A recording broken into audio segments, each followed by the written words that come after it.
My daughter has been prying at the door handle every night. I just figured out the horrifying reason why she's doing it. I remember the first time I heard it. Click, click. Honey, what's that? I asked my wife Carmen, after waking up in the middle of the night to a strange sound. What's what?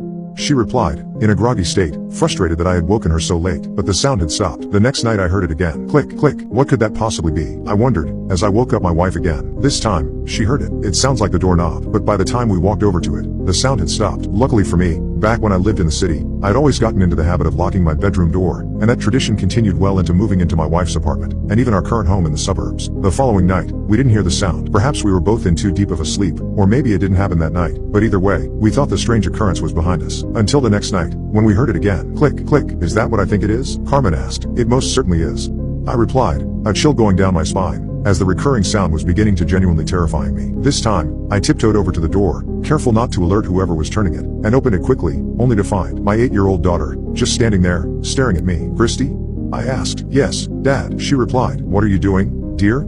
You nearly scared me to death. I missed you and Mommy. It was so adorable that I nearly forgot how creepy the sounds of the previous nights had been. That's all. But then she simply turned and walked away. Good night, Daddy. I climbed back into bed and let out a sigh of relief, relieved that my daughter was the source of the sound. But the next day, I started to think about it more, about the number of times it had happened, and how, after claiming to miss us, she simply walked away. So when it happened again the next night, I didn't open the door. Instead, I simply tiptoed over to it and listened. Click, click. I heard my daughter tugging at the door handle, twisting and turning it, in a clear attempt to pry it open, while we were sleeping, or at least she must have assumed. That's when the whole thing began to actually terrify me. If she was trying to open the door, and get into the bedroom, while my wife and I were asleep, what did she intend to do? I became obsessed with that thought, to the point where I couldn't fall back asleep that night, and hatched a plan to get to the bottom of it. So the next night, I did what any rational parent would do when their child was uncharacteristically twisting at their bedroom doorknob every night, and left the door unlocked. And so, after pretending to fall asleep, I lay in bed, waiting, passing the time on my cell phone so as to not fall asleep, until a few hours later, when, in the middle of the night, I heard a new sound. Not that of the door handle twisting and turning back and forth. No, this time, I simply heard the sound of the door handle turning, followed by the squeaky door opening. Click, screech. I immediately turned off my cell phone and shut my eyes, just far enough so that I could see through them, and pretended to sleep. What happened next still haunts me. Lying there in the dark, my eyes squinting, I saw the blurred shape of my daughter open the door, close it behind her, and slowly walk over to my wife's side of the bed. She must miss her mother, after all, I thought to myself, giving her the benefit of the doubt, until I carefully turned my head, just slowly enough so that my daughter didn't realize I was looking, and saw my 8-year-old daughter reach behind her and remove from her pajamas a kitchen knife. She held it up above her head and swung it down towards my sleeping wife, not before I able to reach my arm out and catch the blade in my hand, letting out a large scream. Arg, Christy, what are you doing?